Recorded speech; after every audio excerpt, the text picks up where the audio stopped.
tap into some of we're going to tap into some of those funds to fund our holiday party for members only. So we hope you'll come out and take advantage of that. One more thing I'd like to add, if I can. One of the things we do in our January meeting is we re-elect our officers for the coming year, and we're short one officer. So if anyone would like to serve as an officer for the Fort Worth chapter of NPAT, please let me or Suzanne or Michelle know, and we'd be glad to chat with you about what the responsibilities are, but there aren't many, and you probably already fulfill them by showing up. So if you're interested, let us know.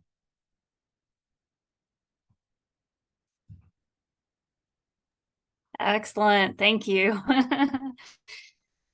So I am thrilled, very thrilled to introduce Brandi Kelp with the City of Fort Worth. She's my beloved colleague. She's the senior planner in the stormwater department with the city, and she is charged and has almost single-handedly led the open space conservation program. And so I'm very excited to have her here. I don't want to steal her thunder and talk about all the amazing things that we've been able to accomplish as a City of Fort Worth under the open space program, because Brandi's going to talk about it. But Brandi, before you start, could you give us a little bio background of how you got to where you are, what other jobs you've worked with the City of Fort Worth as well? Thanks. And you exaggerate. This has been a team effort, and we'll talk about our working group. I am local. I grew up in Keller, and I went to UTA. I have an undergraduate degree in geology and a master's in environmental science. As a student researcher, I wrote a paper on the urban heat island of the Dallas-Fort Worth area. So I've always been very locally focused in all of my work and in academia. I got my start at the City of Dallas in the Office of Environmental Quality on the Sustainability Outreach and Training team. And then I came to Fort Worth and I was our environmental planner, and I led Keep Fort Worth Beautiful for a couple of years. And then when the city started the open space program, I came to stormwater to help lead that effort because it's something that's near and dear to my heart. I've always been an outdoor enthusiast and hiker, so you know, this is very personal to me as well as part of my professional life. And if it's okay, I'm going to go ahead and share my screen. Oh, it's not going to let me. Michelle, do you want to share it? I've got my presentation. Okay, hold on just a second.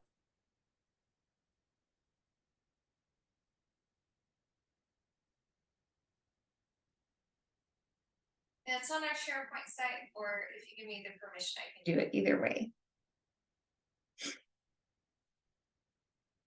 But I will say I'm impressed by the turnout. This is a huge group, and I see a lot of familiar names in the audience. I think a lot of you were our stakeholders when we first started working on this program with the Trust for Public Land. Some of our partners in the room, Amber Arsenault with Texas Nature Conservancy. I see you here. See a lot of our community members. So it's really great to kind of catch back up with everyone as we move forward with this. I see someone, Patty, I think that's Patty Kirky, made a remark about Dallas versus Fort Worth. Sorry, Michelle. See if you can share the screen now. Oh, and if not, no? if you can't share your screen, then sit on. I think I got it. Can everyone see? Yes, I can. Yes. Yeah, I can see it. Okay.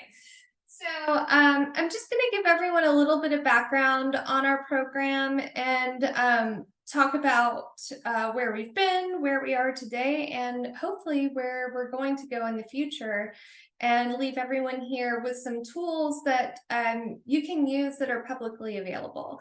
So I'm going to talk about our open space conservation program.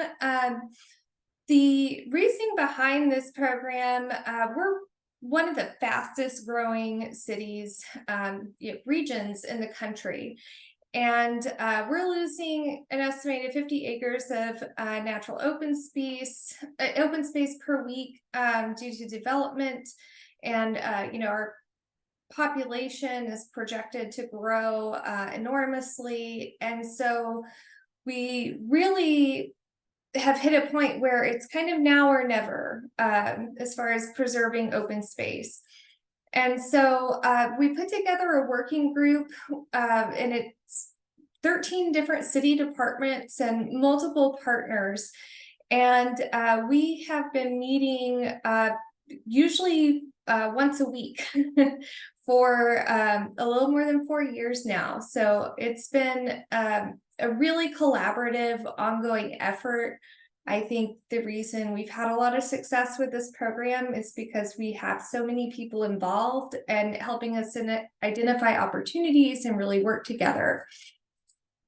And so I want to talk a little bit about open space versus parkland.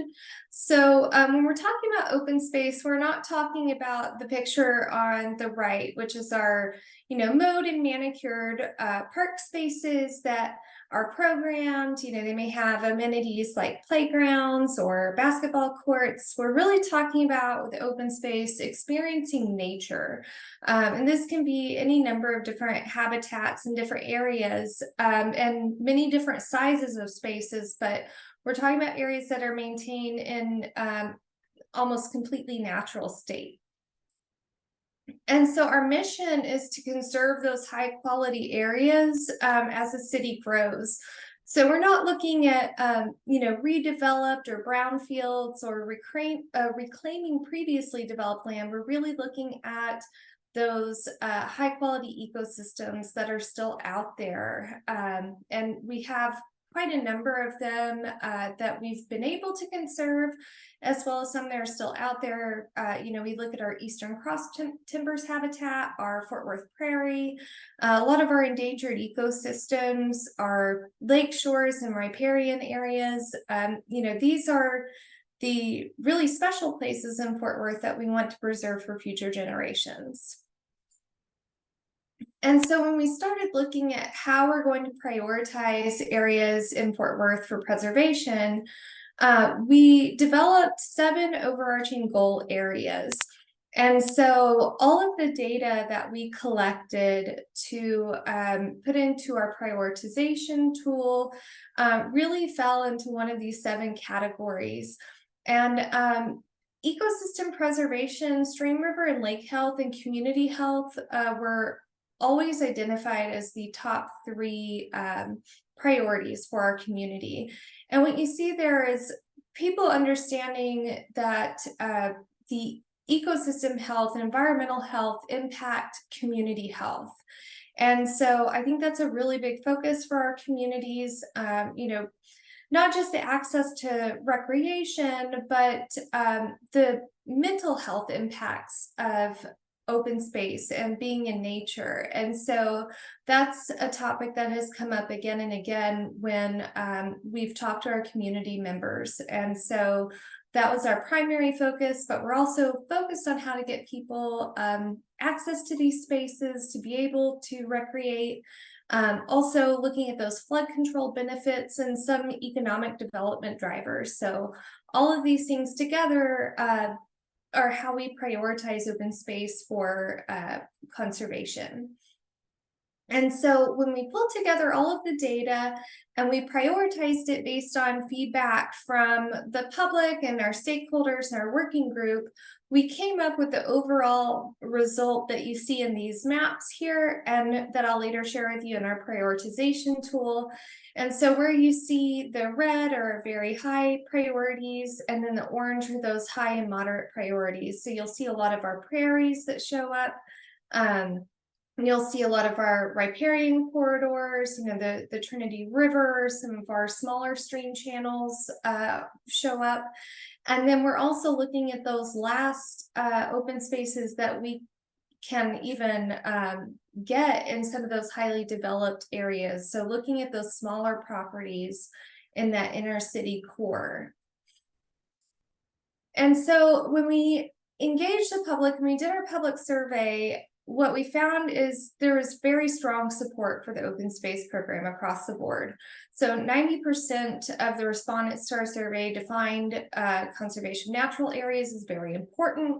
99% support a permanent program, and then 88% strongly support dedicating public funding. And of course, that was borne out in our bond election last year.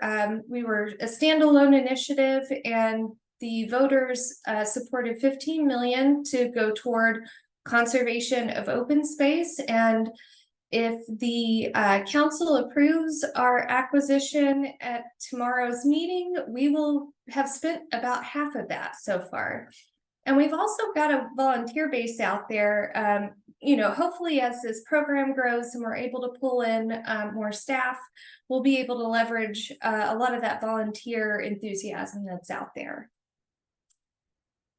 And so some of the key takeaways, not surprising, things that the public would like to see in open spaces are hiking and walking trails, you know, bird watching and wildlife viewing and educational programming.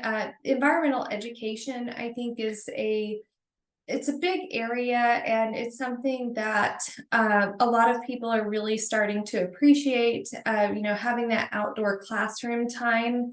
And of course, the amenities to support this, like our paths and trails, picnic areas, and a lot of that educational interpretive signage. And so these are the types of things that our communities are looking for when they're interacting with our open spaces. And so just as an update, we've conserved, I think the total on this is about 422 acres so far. So not too bad for just about 2.5 years of acquisitions. And, you know, we're rolling right along. It won't stop at Lake Arlington. That's the one that's going before council tomorrow. So if you support that, fill out your comment card. But we've got a couple of others in the pipeline as well. So lots of exciting things happening. And so I want to take a break before we go into the tool demo and just see if anyone out there in the audience has any questions about the programs or any of the slides that I've presented today.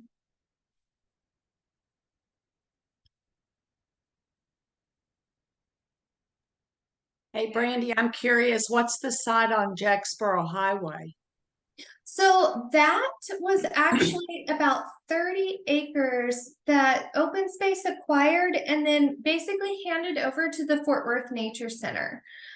So it gave a buffer around, I think, when the buffalo pastures and the entrance to the Nature Center. That way, you know, we wouldn't have a lot of commercial development right as you're entering this beautiful natural area. Wonderful, thank you. All right. And then I just want to share, this is our program website. So you can come on here and access a lot of the information that I'm going to be talking about today. You can get to our prioritization tool from here. And I also do want to mention the strategy report. This is what we worked on with the Trust for Public Land. And so all of the data and all of the policy recommendations and long-term strategies that we worked on through that stakeholder engagement process, along with the Trust for Public Land, are in this document. So you can come in here and view all of the responses that we got from the public, and just really look at how we arrived where we are today and how we developed some of the policy recommendations that came out of this report. And then we've also got at the very end some spotlight areas around town where you can, these are the different goal areas. So this will show you all of the types of data and how we prioritized all of those 7 goal areas. And then we've also got our spotlight areas around town that talk about the different ecosystems and just the types of areas that we're trying to preserve and why these places are special. And so there's a lot of great information in here, as well as some beautiful aerial photography from the Trust for Public Land. And so I encourage everyone, if you haven't seen this report, definitely go in to our website and take a look at that. Hey, Brandi, there's a question in the chat about where is the funding for the land acquisition coming from? Sure.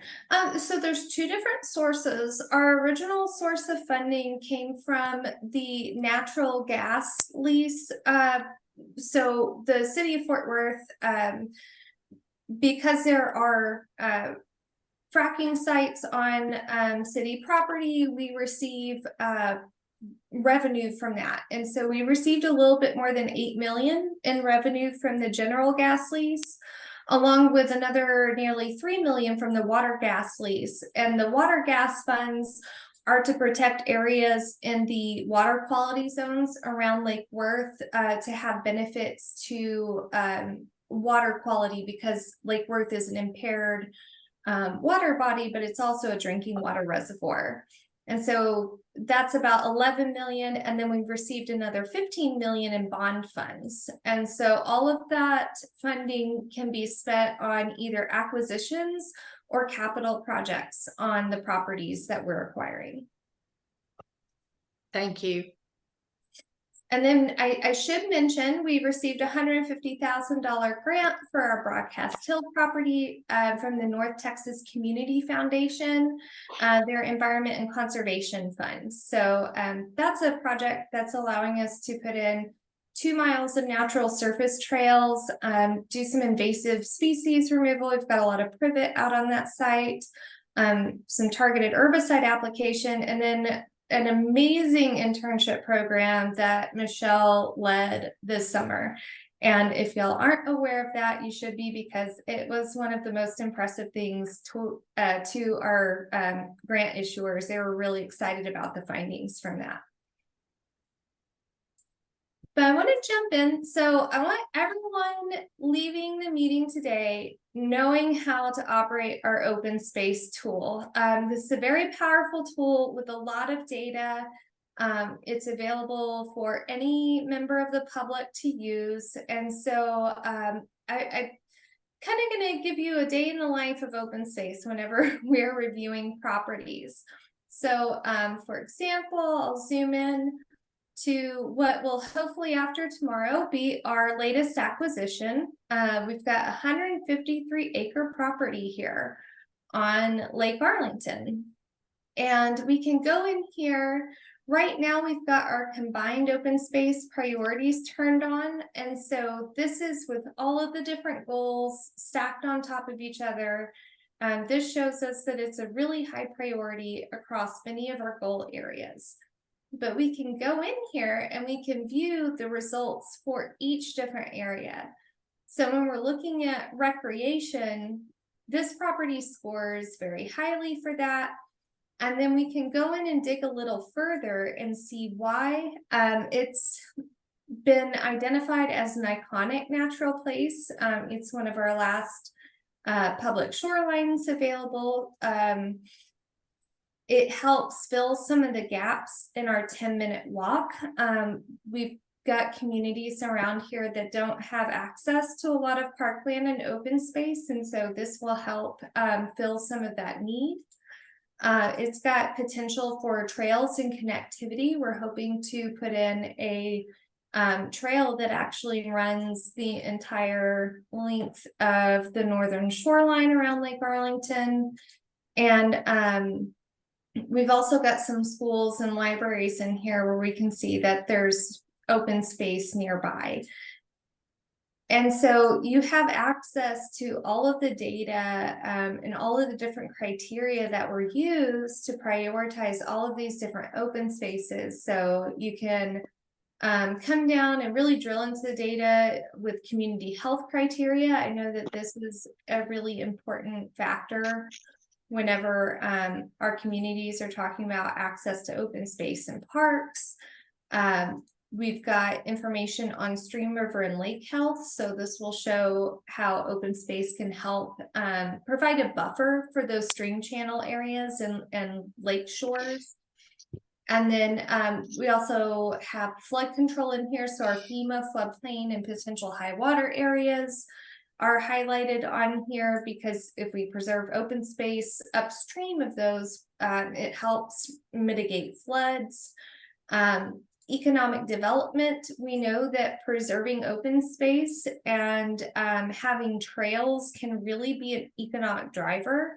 There's a lot of data out there around trail-oriented development and how big of an economic impact that can have on communities. And what's great is that type of development really tends to benefit the local community, because it's really focused on smaller scale businesses, restaurants, those types of places where people are visiting when they're out for a walk or a bike ride.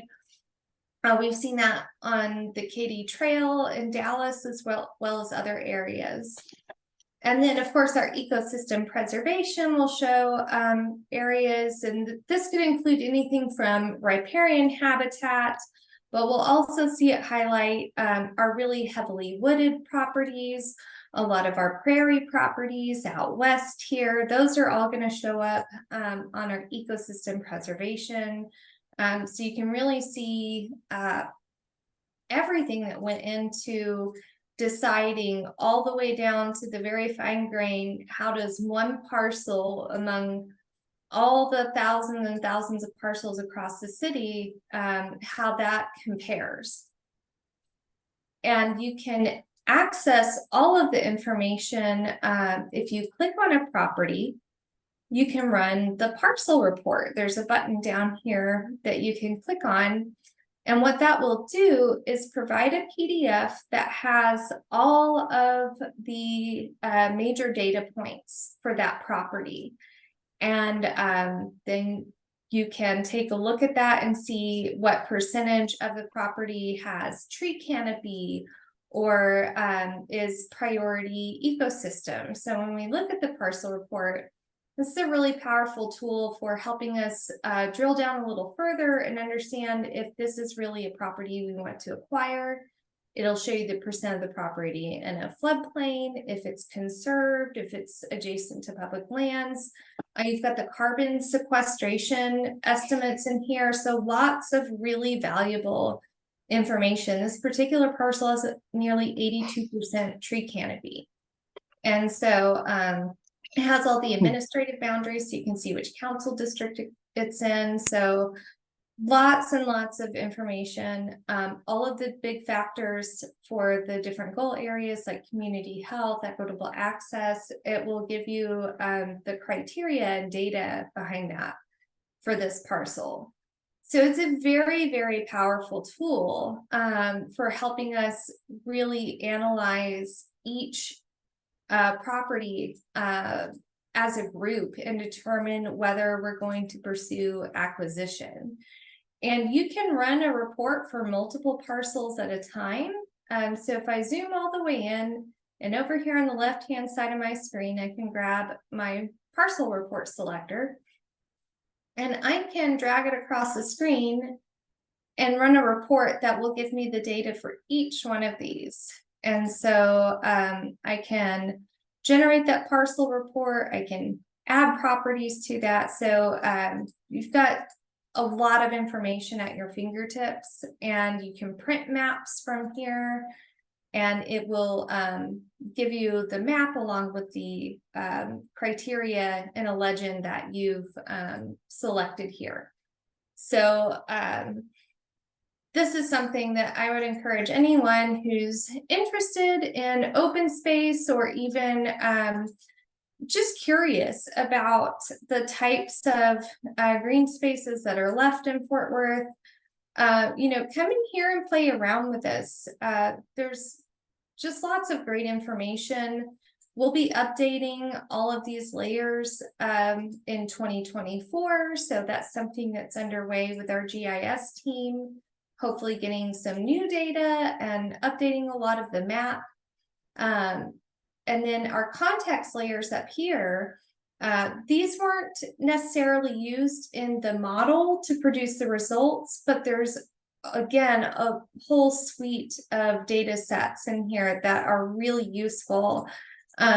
Under demographics, we've got our EPA equity indicators, and these were pulled directly from the environmental justice tool that EPA uses. And so this will give you really important information about, you know, at-risk populations and demographics. It shows us, you know, where we have higher percents of low income, or people living in linguistic isolation, or that have, you know, lower educational attainments. And this can help us make decisions. There have been times where we've looked at properties and we've determined that open space might not be the best use. For example, we were looking at one of the properties up here, and we realized that all of these around here are already preserved. This is Tarrant Regional Water District. This is Gateway Park. There wasn't a huge need for additional open space when we already have 200 acres nearby. But what this neighborhood could really use would be mixed use development. Things that would inject direct economic benefit to that neighborhood, bringing in the types of jobs where people who may have English as a second language or have a lower educational attainment could find work. And so we're able to really holistically look at, you know, where not only is open space appropriate, but, you know, helping pull together bigger pictures for our communities and making the right decisions for them. And so I know this is a lot to take in. There's a lot of information here. So I want to answer any questions, because I know this can be really overwhelming, but I definitely want to make sure that anyone who's curious about the tool, that you know, I answer all of those questions for you. So Brandi, we had a couple of questions in the chat. I tried to answer them, but one question was, where does the data come from for the tool, and are all the categories? You kind of cut out right there, and Michelle, but I will say the data for the tool came from many different sources. So some of it was City of Fort Worth data that we already had. Some of it, like impaired streams, came from the Texas Commission on Environmental Quality. We got our natural land cover data sets. Some of these natural vegetation covers, I think, from the Texas Parks and Wildlife. Our heritage trees data layer came from the City of Fort Worth Tree Farm. So there's many different sources of data in here. Like I said, we use the EPA environmental justice information. So we have the land surface temperature from satellite data. So lots and lots of different sources that went into this.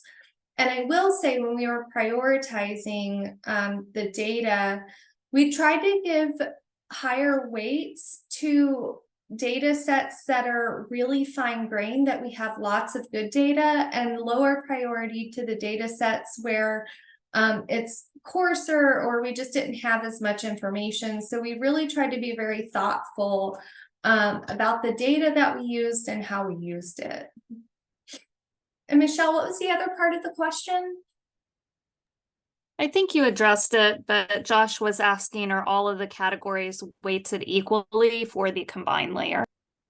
Oh, yeah. So the weighting you can actually view in the strategy report. If it's not in the report itself, all of the data that was used and the weighting that we applied is available in the appendices for the report. And so you can come in and view the exact weighting criteria that we applied. So we include the source for the data, just the general source. And then we include the weights that we applied. And all of the weighting was based on public feedback, as well as our open space working group feedback, based on what the public wanted, as well as the data that was available. And so all of that is available here. We've tried to make everything very transparent and really share as much information as possible on that. So you can dig in as deep as you want to go, and hopefully any information that you're looking for will be in here.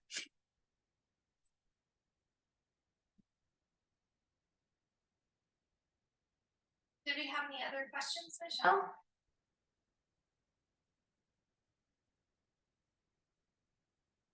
And it does not have to be about the open space tool. It can be about our program in general. I think you got it. You talked about the funding. Joanne had asked how to get more information about Rock Creek Ranch Park. The Parks Department is right now hiring a consultant to work on the master plan for the park. And at some point, it will be open for public input. Yeah, and so I'm sure most of you know, but if any of you are unaware, Rock Creek is 300 acres in this general area that the city was able to acquire.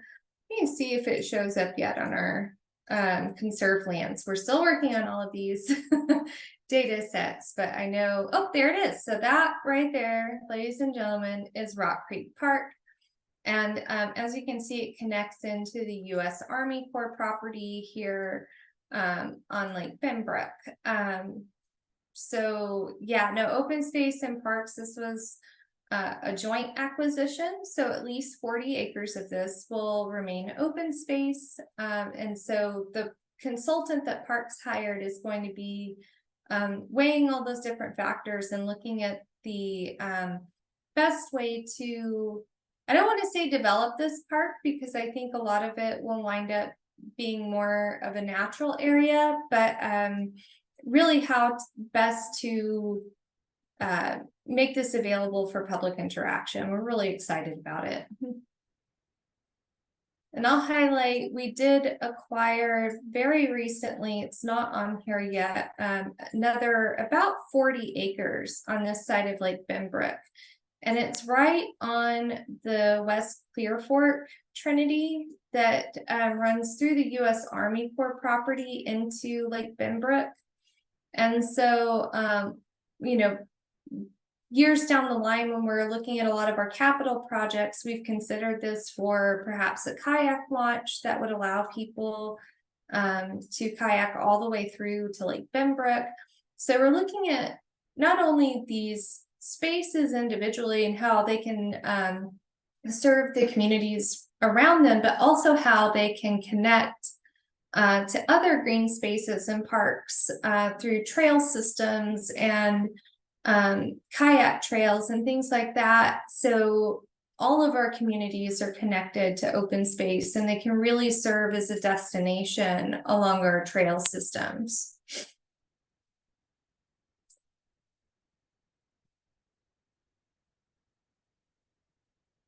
And then I did want to mention, so many of you may have heard that the mayor recently announced the Good Natured Green Space Initiative. And so just so everyone knows, Open Space is working with Mark McDaniel, who's been identified as the city's green space champion.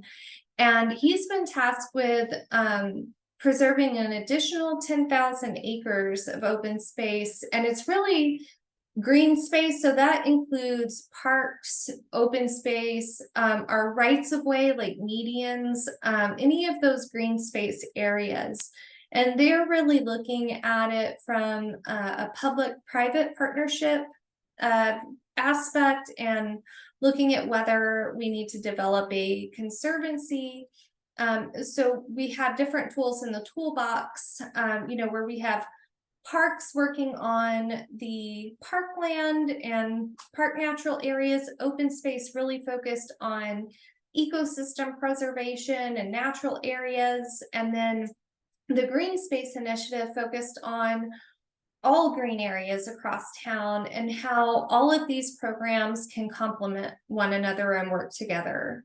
And so we're really excited. We've got all of these initiatives really starting to coalesce and come together. I think we'll see some really exciting things coming up in the future.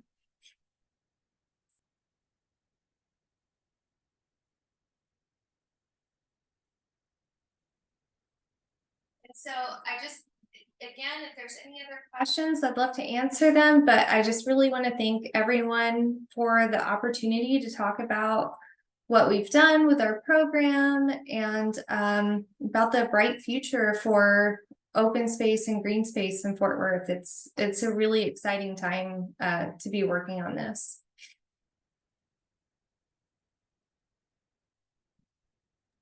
Right, yes, if anyone has additional questions, you can unmute yourself, and then we'll try to read questions that are popping up in the chat. Let's see. Dick asked, how long did this project from start to finish? So how long did it take to get this up and running, I think is this question. Anyone who's worked in government will know that this has gone at lightning pace because it started as a single question in July of 2019, where a city manager asked if the city were to want to acquire the top 20 open space properties in Fort Worth, how would we go about identifying those? And from that single question, it's grown into the program that you see today. So a little under 4.5 years. Which is very fast in the world of government. Yeah, exactly. It has gone lightning speed for sure. And I really credit that to the working group and to our partners and just the collaborative nature of everything that we've done. I feel like having everyone working together and a lot of passion, whether it's someone, like Michelle, who lives and breathes this, or our economic development department that's created policies around open space and how companies moving here can help preserve it. Everyone at the city is looking at creative solutions to this and coming up with different ways to work with one another. And so my asked, not me, but Emmy Ling asked, if we have any suggestions for replicating the success of the city of Fort Worth in other cities or county? I definitely think having a collaborative group, so pulling all of the departments that touch on open space into one room and really looking at it holistically has been a huge part of the success. The data, I can't understate how important that aspect has been. And working with the Trust for Public Land has, certainly given us a huge advantage and has created this very powerful tool. But even if you're not there yet, just looking at the data that you have and that's available through partners that you can use, even if I didn't have the model analysis in here, just having all of this data in one area where we can look at the demographics of a neighborhood, where we can look at the open space that's available, it's still a really, really powerful tool. And so, utilizing that data has been a key part of it. And I think the other thing that made a huge difference, our stakeholder group was more than 65 members. I've never worked with a larger group, but they were very passionate and involved stakeholder group. And we had everyone from NPAT and environmental organizations to our development community at the table. And so giving everyone a stake in this and bringing in people who might not seem like traditional open space partners was really helpful in pushing this forward. I think it also helped spread the word about the program and help people like developers understand what we're doing and why we're trying to do that. And so we've had some success stories that came out of that, where they're helping us, preserve some of that priority open space on properties that they're developing and look at creative solutions. For example, at Primrose Station, we're working with a developer who's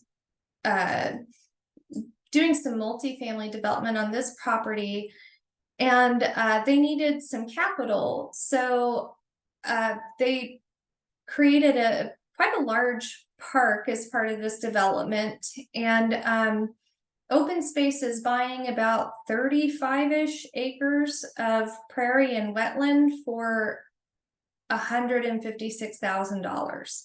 And it basically, we're only paying for their park dedication fee, but it's enough to make a difference for that developer. So they're trying to do the right thing by creating more habitat, building at a higher density, and leaving that park and open space. And they're getting some of that capital to, build in a more sustainable way. So it really was just a win-win across the board on that. And Yeah, so actually on that project, we're going to meet them this week to make recommendations on how to manage part of it and on seeding if needed. yeah, so bring those partners to the table and let them know what you're trying to do and why it's important, and also how they can benefit from this. We've seen over and over, homes that are near open space and near trails have higher property values, but it's also a higher quality of life. It's the type of development that people moving here want to see. And so I think that there's room for all of this, if we're willing to work together on sustainable solutions. So Brandi, Amber made a comment, said, "This is really great information. Thank you. I hope that other cities and communities can learn from the city's investment in open space." And then Sam asked, "How can we convince other cities in DFW to do this?" Like with lots of exclamation points and question marks at the end of the sentence. And then Katie asked, "Is Dallas doing this?" So I'll leave those three comments. So Dallas did something similar with their park dedication. This tool actually, when I was at Dallas, they built something similar to this, but for parks. And I think open space was included in that. We just kind of took it to the next level and really built on what they had done. So it's kind of similar to that. I know Dallas has some projects. I think I'm trying to remember the name of it, but there's the Bunker Sands and a few other areas, the Oak Cliff Nature Preserve. So there are definitely areas where they're looking at. Of course, they're more built out than Fort Worth, so that definitely presents a challenge. But I've actually seen a lot of excitement from other cities. I attended the Texan by Nature Conservation Summit last Tuesday, and I was approached by folks who work for a lot of cities in the area who are really excited about what we're doing. I know Cedar Hill and a couple of other representatives I got to talk to. We're really looking at this as a model, and I know that in the future, as we build this out, we really want to work with our surrounding cities like Denton and Dallas, Arlington, all of these, to make these greenbelt connections and connect our trails, and looking at this, from a regional perspective. And I think getting a conservancy, really active in lots of properties in a very urban area, I think can drive some excitement. I think right now DFW tends to get overlooked by a lot of conservancies. I think the feeling is it's kind of too late for us, but I don't think that's true. And I think there's a lot of opportunity here, but it's going to look different than it does in the Hill Country or out in West Texas. because when you're looking at a really heavily developed part of town, you don't need 200 acres to make a difference. You need what we bought here at Nosilla, 3 acres, to make a really big difference in a community that's densely developed, or 24 acres of cross timber forest. And so looking at the difference in opportunity in urban areas, I think will really help us, really drive this forward. Okay, and so I'm just going to read more in the chat. Joanne said, nice to see Fort Worth taking the lead in this. Karen said, love that Fort Worth is taking the initiative to save and preserve open spaces. And then Sam said, looking through the North to Central Texas Council of Governments, sustainable development needs more open space initiatives. He put a link there. Dallas Parks and Open Space Program, for the county, Dallas County. He put a link in the chat for their open space program. Katie said, thank you, Brandi and Michelle, and all of y'all for doing this amazing work. And I would also say thank you to Katie, because she's also doing amazing work in the Blackland chapter of Native Prairies Association. Joanne said, are you requiring developers to use more sustainable methods in their development, as in using native landscapes and not covering their open space with grasses that will require water, or at least encouraging it? Gotten there yet, but we do have one other exciting development. We brought in a Fuse Corps fellow who's going to be working with me over the next year. He's already started. We are going to be looking at riparian area protection in Fort Worth. And so we're currently in the research and benchmarking phase for what we want our policy to look like. And within the year, we're looking to have an update to our subdivision ordinance for riparian area protection. We're not sure what's going to be included in that, but we're simultaneously doing a lot of data gathering around erosion control and stream banks and, stormwater and flooding. And so we're looking at how all of those things work together and how a riparian area protection policy could help both with natural area preservation, but also mitigate a lot of those impacts from fully developed riparian areas. And so we are working on that right now. Yeah, so as you can see, irons in the fire. yeah, I was about to say that. As you can see, the city has its hands full of lots of projects, and they're all kind of interconnected between the different departments. And we're working with partners like Native Prairies Association of Texas. So I wanted to open it up for anyone who wants to just ask a question vocally outside of chat. I'll give you a minute to see if anyone wants to pipe in.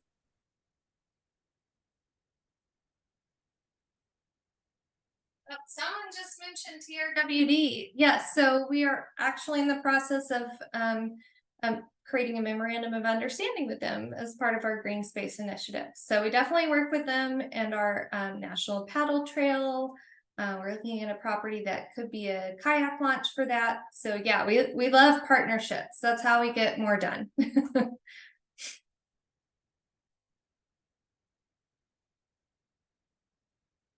And like I said, I just want to take a moment because I see so many familiar names in here. Thank you to everyone who was a stakeholder in this project. I really hope that you feel that we took that vision and, really ran with it, and we couldn't have done it without all of you.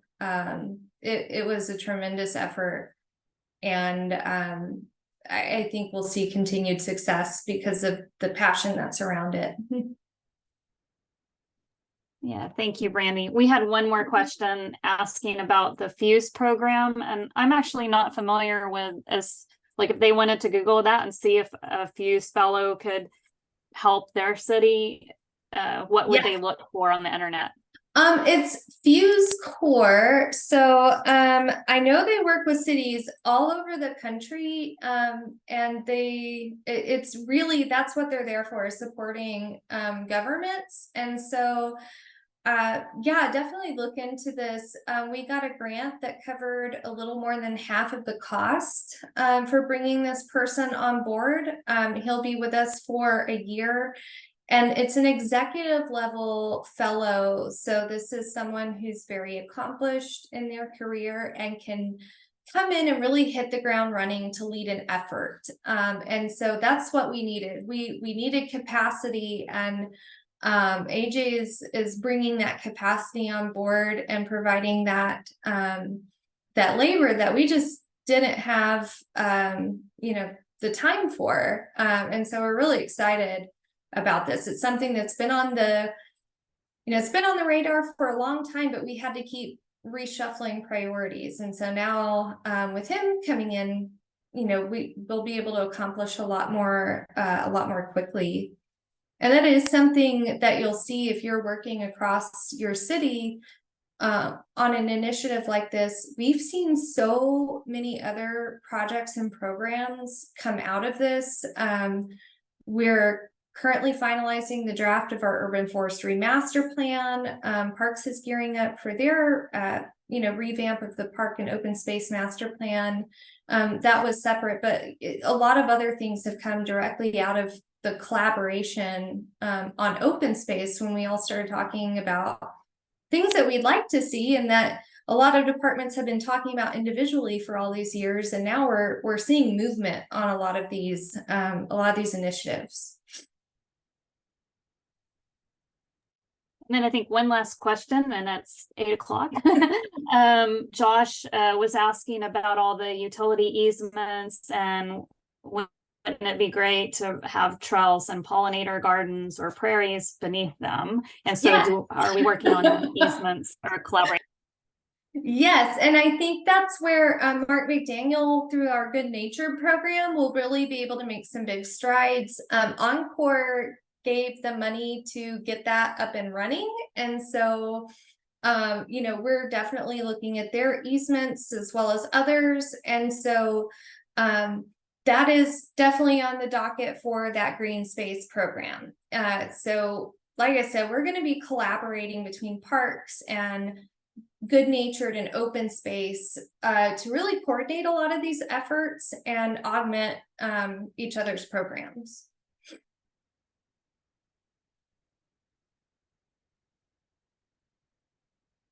And so thank you everyone for letting me present today and for all of your great questions. Brandi, thank you so much for sharing all this great information. We really feel better when we hear that things are moving in the right direction. It's invigorating. Thank you.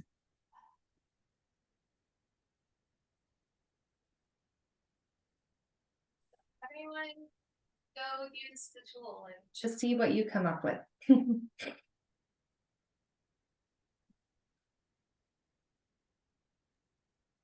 Thank you, Brandi. And I guess we'll see you Wednesday. Bye, everyone. I have a quick question. Oh, How do we save the chat so we have all these links that are in there? Does anybody know? Yes, it saves automatically to the cloud. So it's going to be on, it's going to link to our. This will all save to the Zoom account. Yep. Okay, perfect. Yes, That's what I need to know. Thanks. all right. Thanks. Thanks, Brandi. Bye, everyone. Thank Bye. you. Bye.